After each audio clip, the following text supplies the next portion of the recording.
Welcome to this week's In the News on Zodiak with me, Sibongile. Some of the main top stories in the week ending. Government and media fraternity saddened by the death of veteran broadcaster and artist Maria Chizanja Nkhoma.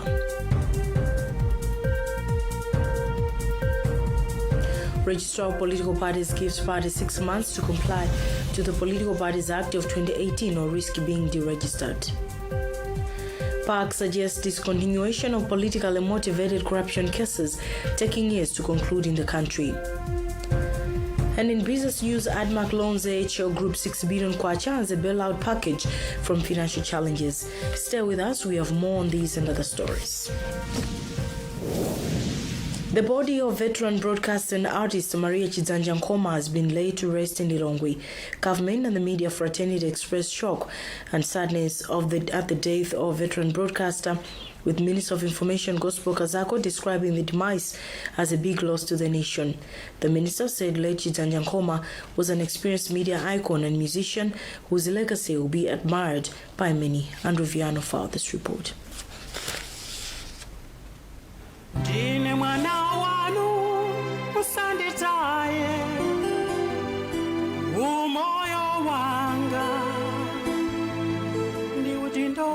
At exactly 10 minutes to 2 o'clock in the afternoon on Saturday, a casket with the remains of veteran and multi-talented broadcaster Maria Chizanja Nkhoma was lowered into her final resting place at Chinsapo 1 Cemetery in Lilongwe. She succumbed to COVID-19 in the wee hours of Saturday, 9 January at Kamuzu Central Hospital in the capital city. A handful of Malawians from all walks of life came to bid farewell to the iconic broadcaster whose name and voice will remain glued in the minds of many. Speaking after the burial ceremony, Information Minister Gospel Kazako, who represented President Lazarus Chakwera, said late Maria Chizanja Nkhoma is irreplaceable. There are times when people say certain people are not replaceable. One of them is Maria Chizanja Nkhoma. It will be very, very difficult for this nation because she was a national asset. The talent was very deep, very high quality talent. We have lost, and I don't know what we can do to replace. For Musician Association of Malawi Vice President Anthony Dumba, the death of Chizanja Nkhoma is a heavy blow to the country's music industry. Our contribution to the music fraternity plus the nation of Malawi will be greatly missed. She's been there through many times, and she has played the entertainment role, advisory role through music to the nation of Malawi and even outside and beyond. For 40 years, we don't take it for granted, and it is a very big loss to us. One family member, Vumani Chizanja Nkhoma, described her as a great pillar to the family. She was a great mom. She was a great aunt. She was a great friend. You know, this is unfortunately that she's just gone so soon. But you know, God is the one who knows, and when time God say yes, nobody can say no. Maria Chizanja Nkhoma was born on August 9, 1952 and has worked as a broadcaster for close to 4 decades. She survived by 2 daughters.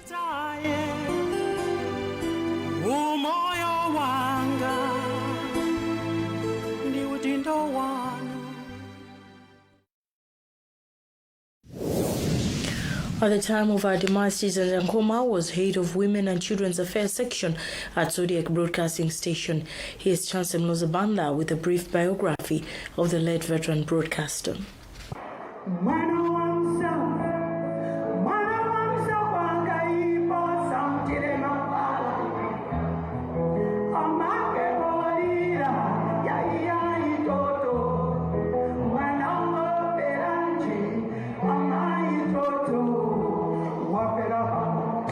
Born on August 9, 1952, Maria Chizanja Nkhoma was a veteran female musician, journalist, producer, poet, singer, songwriter and radio presenter. She did higher education at Lilongwe Girls Secondary School, where after finishing her studies, she joined MBC Band in the early 1970s. With the MBC band, she toured many countries, including Intercontinental Hotel in Zambia, where she usually performed with the once popular MBC band. After facing a number of challenges in her musical career, Maria's life took a turn, where she landed a job at Malawi Broadcasting Station, where she worked for 12 years from 1982. Maria worked as an announcer, producer, and presenter. She was one of the pioneers of female newsreaders at the station. She later joined Channel Africa, an international broadcasting service under South African Broadcasting Corporation, SABC, where she worked from 1995 to 2000. In 2003, she returned back home to a new environment, doing volunteer work at Radio Arinafe for 11 months until joining Zodiak Broadcasting Station in 2006. Among other achievements, she was part of the group that started what is now known as Copyright Society of Malawi, COSOMA. Maria was also involved in stage and radio drama, where she was part of Wakumbata Ensemble Theatre and Theatre of the Air on MBC Radio. Maria was a staunch Catholic who was part of Maula English Choir. She died on Saturday at the COVID-19 Isolation Center at Kamuzu Central Hospital, where she was being treated. She has died at the age of 69. May her soul rest in eternal peace.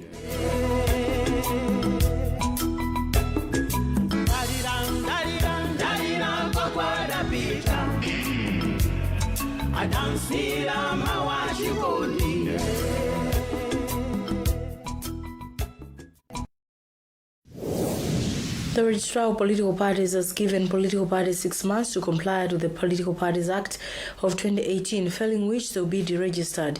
Registrar Chikumbutsuna, in a communique released on Friday, granted the political parties a compliance period ending on 30 June this year. Political and social commentator Sherif Kaisi commended the move, saying it will address the gap on people's expectations from the 60 registered political parties. Anafem Lamba filed this report. Viva, comrades, viva! Viva, Mpingu, viva! According to a statement signed by the Registrar of Political Parties, Chikumbutsona, all political parties have until 30th June this year to comply with the Political Parties Act. It says the process will require political parties to go through the registration process, failing which they will be deregistered. With only a few active political parties, political and social commentator Sherif Kaisi says the exercise will likely shrink the number of political parties as only a few will manage to comply. Not what we want in the country, and this is the whole exercise, why we want to have that the political parties should belong to the nation. So the small political parties, they can be small today, but if they go around and manage to source 100 signatories from each district, that means they will still exist on the market. So the only way they do now is that they should go flat to the market and establish themselves, have a route, and have registered people from each district, and that's how they can exist. But otherwise, they're going to perish. The country has 60 registered political parties since independence. Meanwhile, opposition Democratic Progressive Party early this week maintained it will not be pushed to hold its elective convention soonest, following the cumulative momentum from people showing interest to contest for the position of the party president, succeeding the incumbent Peter Mutharika. DPP Publicity Secretary Brown Binganjira told us the party is still waiting for a report from the special committee tasked to review proposals and suggestions regarding the convention. He said the report could be ready by next month. Binganjira spoke with John Pokayuni. We have a process that will lead us to the convention. That process is still underway. I've said before that we have the Functional Review Committee, which now says they will complete their work in February, and they will report to the Central Committee. The Central Committee will deliberate their report and thereafter call for an NGC meeting. The NGC meeting will deliberate that report and then recommend when we shall have the convention. So before the NGC meets, no single individual can tell you when we are likely to have a convention. It will be up to the wisdom of the NGC to suggest a convention in a year, in 2 years, in 3 years, it will be up to them depending on the matters that will have been laid upon them. We have observed that the coming in of Dr. Dalitso Kabambe, who was welcomed by the party leadership in the southern region, was not attended by some top DPP officials. What does this mean? If you are expecting that somebody is going to join the party today and the entire executive committee of the party will be there to welcome them, that is not going to happen, not anytime soon. Only those who are lucky, for example, to be received during a presidential function. Because it is a presidential function, then everybody else will be there. But those who are received outside the presidential function will be received by those who are available at that material time. Malawi Electoral Commission MEC Chairperson Dr. Chifundo Kachali on Tuesday admitted that the Commission has a lot of work to do to regain public trust after the nullification of 2019 presidential election. He said this in Salima during a 2-day MEC strategic plan review workshop, which sought to incorporate some changes in the electoral system as ordered by the courts. Joseph Mazisi gave us this report. MEC Chairperson Judge Chifundo Kachali says the exercise is set to roll out end of this month and his office is ready for the task. Dr. Kachali said this in Salima yesterday. He said despite that Treasury has allocated less funds than the Commission planned, the exercise shall begin as it is long overdue. We are very prepared. We've got our calendar of activities, and that also includes engaging with the key stakeholders, which are political parties, the traditional leaders, religious leaders, and we're working with the local government because we'll be working at district councils. So before we actually go out and begin the exercise, one of the critical activities is to actually engage with key stakeholders and brief them on what our plans are. Parliamentarian for Salima Central, Gerard Gabseni Pili, has welcomed the development, saying some constituencies were too big to manage. He believes this will help in equal distribution of resources for development. We have CDF, which is shared equally, even to the very, very small, tiny constituencies. And yet some of our constituencies, like Salima Central constituency, is having a bigger population. And this means some of the developments are not equally shared in the constituency. So I support the idea and how I wish this could come so soon. At least 300 million kwacha has been set aside in the 2020-2021 budget for the exercise. Reporting for Zodiak from Salima, I am Joseph Mazizi. The Presidential Task Force on COVID-19 on Thursday announced that Mapanga Police Training School in Blantyre has been secured as a new isolation center for returnees being repatriated into the country. The development comes amid escalating figures of people testing positive for COVID-19 in the country. Co-chairperson of the task force, who's also Minister of Health, Kumbize Kandori Chiponda, says currently 50% of space reserved for isolation of patients in the major hospitals has already been filled, sending a panic button that the country might run out of spaces soon. Andrew Viano has more. As Malawi continue to register high cases of COVID-19, Presidential Task Force on COVID-19 has expressed worry with the rate at which the virus is spreading, saying this might outstrip the hospital's capacity to service Malawians. Speaking at a media briefing in Lilongwe, the task force's co-chairperson, who is also Health Minister Kumbize Kandori Chiponda, says it is worrying that local transmissions are higher, a sign that if measures are not followed, many might contact the virus.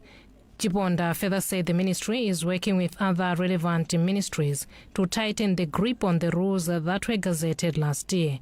She said that Mapanga Police Training School has been set aside as an isolation center for all returnees before they are repatriated to their respective homes. Meanwhile, Principal Secretaries in the Ministry of Homeland Security and Local Government, Kennedy Nkoma and Charles Kalemba, respectively, have stressed that starting from Thursday, they will start enforcing the laws. Among the gazetted laws include that public gatherings should not exceed 100 people, bottle stores, pubs and bars should be open from 2 p.m. to 8 p.m., minibuses should revert to 2 people per seat, and that dead bodies should be laid before 24 hours. The two said they will use law enforcement agencies in enforcing the set laws. Malawi has this far cumulatively recorded over 7,000 cases and about 200 people have died. In the education sector, government on Monday opened schools across the country for the 2021 academic year amid rising cases of COVID-19, with an advice to school administrators to follow preventive measures. But Zodiac Snap survey revealed that while some schools are complying with the said COVID-19 preventive measures, some are facing challenges to do so. Education experts have cautioned government to step up efforts of preventing the spread of COVID-19 to avoid making learning institutions a breeding ground for the virus. Nyango Nkoma gave us this roundup. As schools have opened, our spot checks in various districts across the country has found that some schools are complying with government-set COVID-19 preventive measures, while others are struggling. For example, some learners in most primary schools indoor did not wear face masks, saying they were finding difficulties to breathe. However, at Nantomba Community Day Secondary School, a majority of learners were in face masks, with some few classrooms without buckets of water for hand washing. In Ncheu, our reporter Blessings Kangombe there says, at Ncheu Roman Catholic Primary School, both learners and teachers had put on face masks beside presence of hand washing facilities as COVID-19 preventive measures. In Mzuzu, our Angela Mkwandawire there found that at Katoto, St. Peter's and Mzuzu CCP primary schools, teachers and learners were observing COVID-19 preventive measures. However, some learners were sent back for failing to wear face masks at Mzuzu CCP primary school. In Karonga, our Adams Undaninge says very few learners were seen wearing face masks in schools, such as St. Mary's Boys, Lulindo and St. Mary's Girls Primary Schools, but all the three schools had hand-washing facilities in all strategic places. Still on education, results of the 2020 primary school leaving certificate examinations were released Monday, with 225,387 learners out of 277,007 who sat for the exams qualifying for the award of a certificate. Minister of Education responsible, Agnes Nyalonje, said when making the announcement in conjunction with Manibu Nilongwe that the figure represents a 1% pass rate, the highest in the past 5 years. Nonetheless, the minister bemoaned shortage of secondary schools in the country, which has resulted into only 84,987 learners being selected to secondary schools. Steve Zimba filed this report. The 277,007 students sat for the primary school leaving certificate of education examinations in September last year. Out of these, 225,387 students have passed and 84,949 have been selected to various public secondary schools. Minister of Education Agnes Nyalonje has hailed those that have passed, saying they have managed it during hard times of COVID-19. Meanwhile, 154,146 students are set to sit for the Malawi School Certificate of Education examinations slated for Tuesday. Maneb Board Chairperson Professor Alfred Mtenje says 4 security agents have been assigned to provide security during this period. The examinations were cancelled last year following massive leakage of some question papers. Government has invested 4.5 billion Malawi kwacha for the administration of these fresh examinations. For Zodiac, this is Steve Zimba reporting. Away from education, opposition DPP and UDF vouched to quiz the Tonsil Lands administration on failure to implement budget targets when Parliament meets for the 2020-2021 media budget review in February. DPP spokesperson on finance Joseph Mwanamveka told Zodiac after Parliament's announcement on Wednesday for the media budget review dates that government has been unrealistic on some targets, but when the opposition raised these concerns, it was taken for politicking. In the first quarter of the 2020-2021 budget, Treasury figures show that the Tonsil government spent 635.1 billion kwacha against domestic revenue collected at over 471.8 billion kwacha. This report by Alex Banda. There seems to be disjointed messages coming from the former governing Democratic Progressive Party, DPP, as to when the party, now in opposition, will hold its national elective convention. Embattled DPP Secretary General Giuseppe Geoffrey, who seems to be back in office, has on Tuesday released a letter encouraging party faithful to elope into the party new faces as it moves to hold its elective convention soon. In an interview this Tuesday evening, Geoffrey confirmed authoring a letter but could not commit a date to it. She said, At the convention, new party leaders will be chosen, including the position of party president, currently being held by former President Peter Mutharika. These remarks by Party Secretary General Jeffrey, however, are in sharp contrast with what the party's spokesperson, Brown Mpinganjira, told us, suggesting the party would not be pressured to go into a convention because of the new faces joining the party. This was in direct reference to the announcement by former Reserve Bank of Malawi Governor Lazarus Chakwera joining the party at Blantyre. You're watching This Week in the News on Zodiac. We still have more to come. Stand by.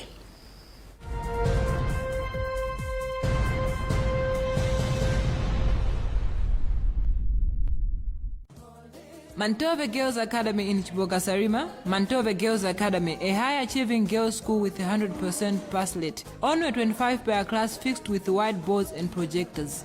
Mantove Girls Academy Chibokasarima has high qualified teachers with untiring zeal to support your child. Extra support for slow learners. Well-established computer lab, science lab and library. Mantove Girls Academy in Chibokasarima, a genuine reflection of students' performance guaranteed to bring confidence in your daughter. Mantove Girls Academy in Chibokasarima, engineering success for your daughter. Mantove Girls Academy, the best place for your daughter. Call now.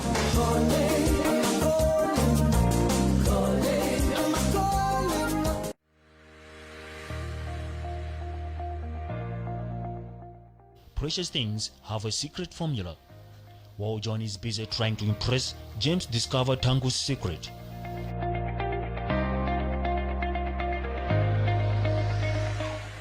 Tangu uses Purity sanitary products from Purity body wash, Purity hands wash, Purity body lotion to Purity dishwash.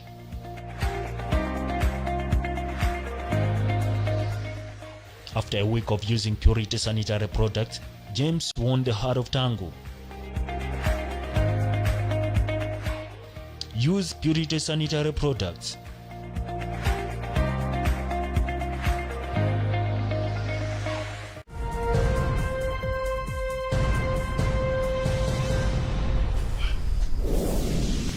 Welcome back. The headlines as we continue with this edition of This Week in the News. Government and media fraternity saddened by the death of veteran broadcaster and artist Maria Chizanja Nkhoma. Registrar of Political Parties gives parties 6 months to comply with the Political Parties Act of 2018 or risk being deregistered. PAC suggests discontinuation of politically motivated corruption cases taking years to conclude in the country. And in business news, ADMAC loans AHO Group 6 billion kwacha as a bailout package from financial challenges. The Public Affairs Committee PAC says it's not amused with progress of some corruption cases because of political interference, suggesting that such cases be discontinued because they're only draining public resources. The Kwasi religious body, in its assessment of the year 2020, cited the Bakili Muluzi 1.7 billion kwacha case as one which must be discontinued by the Chakwera-led administration because the future for its conclusion is not certain. PAC spokesperson Bishop Gifford Matonga told us it is high time President Lazarus Chakwera and his administration became aggressive enough on readjusting the bots to accomplish promises for a transformed Malawi. Linda Masinga gave us this report. The Public Affairs Committee PAC has joined some quarters of the society in accusing the Chakwera administration of slow pace in effecting measures aimed at clearing the rubble, saying it is high time the president demonstrated some aggressiveness for the country to move forward. PAC publicist Bishop Dr. Guilford Matonga told us last night that their assessment of the year 2020 notes that Malawians are expecting results and not just explanations, as is the case now. Malawians are tired of being told of what is being done, and yet there is very little, if at all, anything is being done on the ground. So people talk about reforms, but people are not seeing reforms. Even when they talk about we are doing reforms, but we're not seeing the reforms being done. And that is a disappointment to us as Public Affairs Committee. Malawians want action. It's high time we saw a little bit of aggressiveness in the presidency. They should begin to fire people now in order for reforms to take place. In as far as the fight against corruption is concerned, Park has suggested to government that it discontinues the 1.7 billion Kwacha Bakili Muluzi case, describing it a waste of taxpayers' money. If we are to fight corruption like that in this country, then we will not win the battle against corruption. And we have asked that such a case like that of Dr. Muluzi be discontinued, because it's a waste of public resources, taking somebody to court. We cannot provide evidence, and it seems more of a political case than it is of a corruption case. Overall, the quasi-religious body has called upon Malawians not to relent in holding government accountable, despite being new, saying it is important for the country's progress. On a number of occasions, government has asked Malawians to remain patient with the new administration, saying speed is not of the essence right now. This is Linda Masinga reporting. ADMAC has loaned AHO Group 6 billion kwacha in a bailout package for the company from financial struggles it is passing through. AHO Group Public Relations Officer Teresa Ndanga confirmed the development, adding that the company is expected to bounce back from economic hardships it faced during the just ended year. The company's revenue dropped by 43%. This report by Alnafe Mlamba. The AHL Group has been sailing through financial hardships since September last year. The poor showing was partly occasioned by a significant drop in national tobacco volumes and production. With revenues dropping by 43%, AHL Group was in a financial fix that even crippled its ability to pay employees, forcing it out on a hunt for a financial bailout. On Tuesday, AHL finalized the process to acquire a 6 billion kwacha loan from ADMAC to cushion the challenges.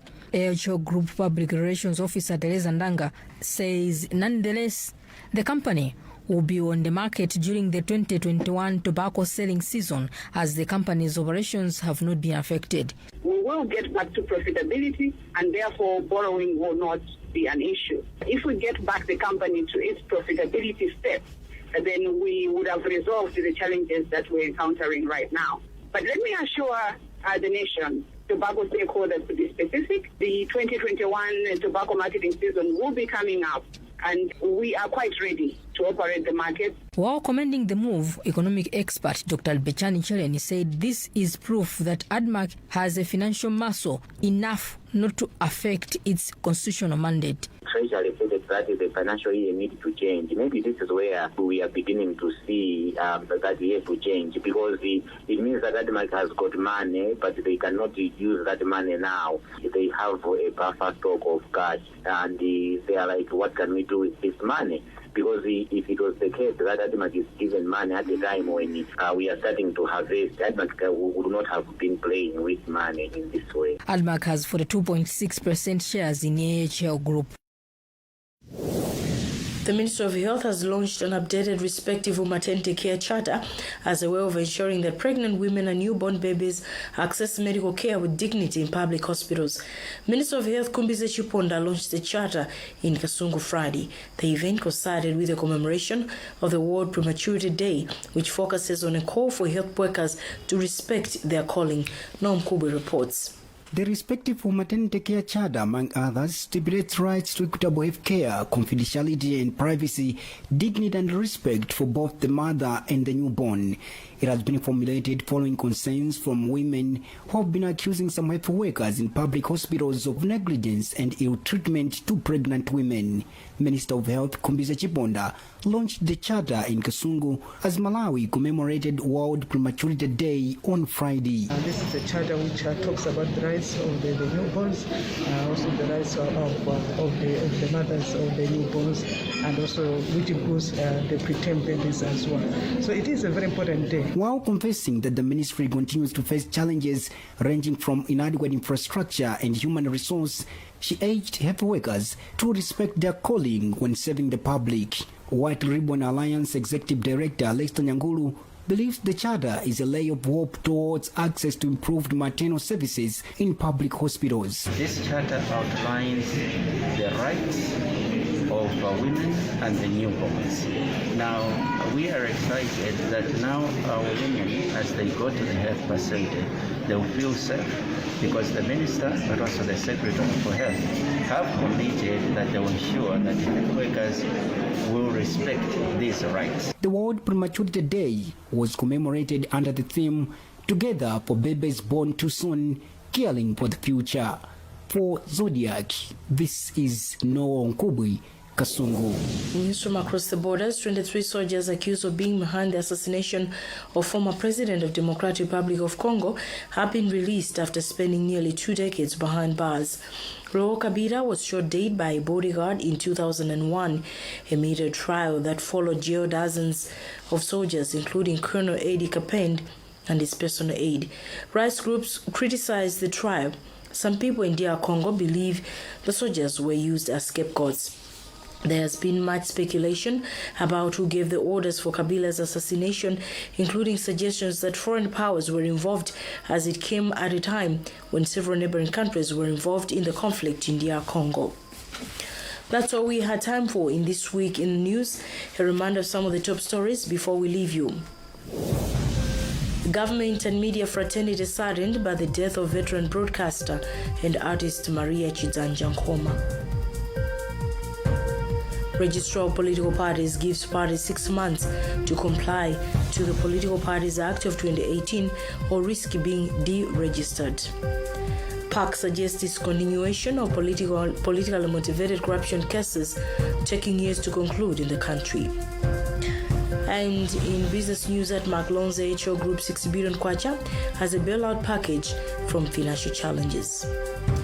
Visit our on these and other stories.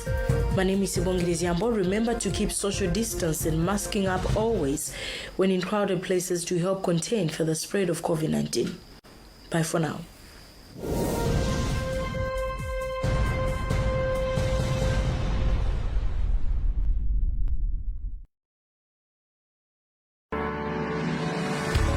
Welcome to Sharp Chemicals. We are a detergent manufacturing company and we specialize in floor cleaners, toilet cleaners, hand washing liquid, sanitizers, engine degreasers, car wash shampoo, and many other chemicals. Our cleaning chemicals are effective